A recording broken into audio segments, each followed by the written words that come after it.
Pour cette leçon, pas besoin de faire ce que je fais. C'est juste une petite démonstration et quelques explications sur le VEX et les VOP.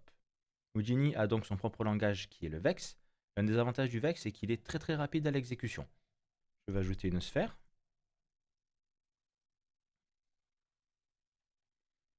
Si j'ajoute de la couleur avec un node, j'ajoute le node color.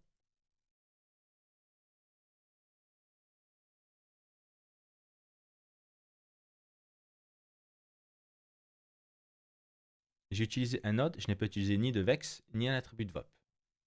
Et on voit les attributs CDR, CDG, CDB qui sont affichés ici grâce à ce node color. Maintenant, si je le fais en VEX, on verra tout ça en détail plus tard, ne vous inquiétez pas.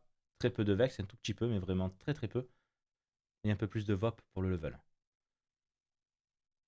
Ici, je n'ai plus de couleur, j'ai que les positions des points. Et je vais créer la couleur en VEX. Comme c'est un vecteur, je mets 7, c'est un vecteur 3, RGB. 0 pour le vert et 0 pour le bleu. Et maintenant, j'ai ma couleur rouge en VEX. Et j'ai à nouveau mes attributs CDR, CDG, CDB qui sont apparus dans la spreadsheet. Ici, on n'a pas beaucoup de points, donc c'est quasi instantanément. Mais si on a beaucoup de points, ou si on va avoir plusieurs millions de points, en VEX, on a de fortes chances que ce soit beaucoup plus rapide que si on utilise un autre color. Là, on parle pour la couleur, mais on peut avoir aussi beaucoup d'autres attributs. On verra plus tard. Si on peut privilégier le VEX, on utilisera le VEX. Maintenant, si j'ajoute un attribut de VOP,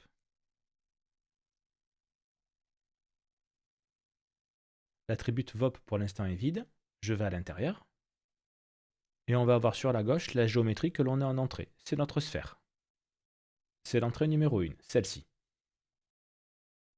On accède aux divers attributs de la sphère, au point, les vélocités, à la force. On peut encore en avoir d'autres avec un bind. On verra ça un peu plus tard. Et ensuite, sur la droite, géométrie VOP output, ça va être la sortie avec tous nos attributs et les modifications que l'on aura apportées à la sphère. Le grand avantage, c'est que l'attribut VOP va convertir tout ce qu'on a fait à l'intérieur en VEX. C'est comme si on aura tapé le VEX dans un attribut Mongol. Quasiment pareil. À part que c'est une approche visuelle un petit peu comme dans les blueprints dans Unreal Engine 5. Pour modifier la couleur, je récupère l'attribut CD qui vient de la sphère en input. Je tire un lien et le CD, c'est un vecteur 3. Je dois d'abord séparer les canaux RGB. Pour ça, il y a un node, c'est le vector to float. Le node vector to float va me créer 3 floats en sortie. Là en entrée, j'ai bien mon vecteur 3 RGB et en sortie, j'ai le R, le G et le B. Red, green, blue. Maintenant, pour ajouter la valeur 1 sur le canal rouge uniquement, je tire un lien depuis fval1 et j'ajoute un node add constante. On va ajouter une valeur sur le R, sur le float numéro 0. On va lui ajouter 1, donc c'est bien un float, c'est pas un integer. Ensuite, pour affecter cette couleur à la géométrie, il faut à nouveau créer un vecteur avec ces 3 floats. Il y a un node aussi pour ça. Je vais utiliser le node float to vector.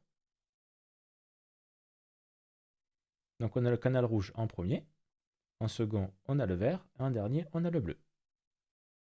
Et on a reconstitué notre couleur RGB, sauf que ici on a ajouté 1 sur le R, sur le CD0, sur la couleur rouge.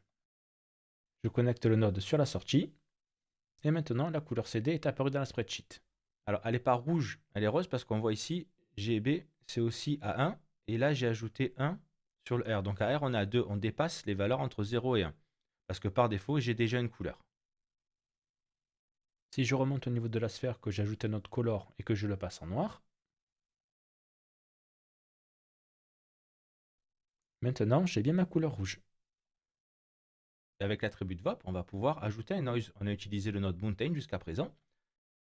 Mais si on utilise un noise avec l'attribut de VOP, on aura beaucoup plus de contrôle sur ce qu'on veut faire. Je vais augmenter la résolution de la sphère.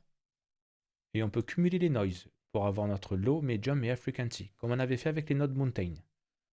Dans le P, on va avoir la position des points, en entrée donc la position des points de la sphère, P, X, Y et Z.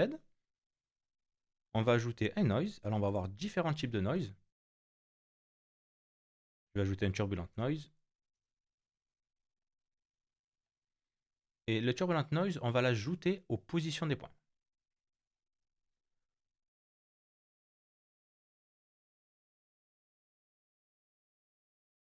Et maintenant, j'ai mon noise qui est ajouté sur la géométrie. Alors là, il part de ce côté parce que je suis en denoise. On va passer en 3D noise. Et on peut jouer avec la frequency. Je vais vous montrer un autre type de noise. Je vais utiliser l'anti-aliased noise.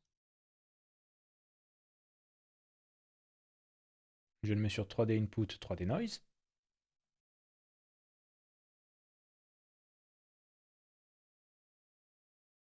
Alors, on a un noise différent. On peut ajouter les deux. On peut cumuler les noises, on peut les ajouter en utilisant un node add. Et on a nos deux noises en même temps, cumulés l'un sur l'autre. Pour résumer, le Vex va être très rapide à l'exécution. Et on peut aussi utiliser les attributs de VOP qui vont générer le Vex à notre place. Et on peut voir ici le code qu'il a généré pour nous. Et dans un attribut de VOP, on peut faire beaucoup plus de choses que simplement ajouter de la couleur. On a la vélocité, on peut récupérer les normales, on peut faire vraiment beaucoup de choses. On verra tout ça par la suite au niveau des VFX, on restera assez simple dans le setup, pas d'inquiétude. À la prochaine leçon.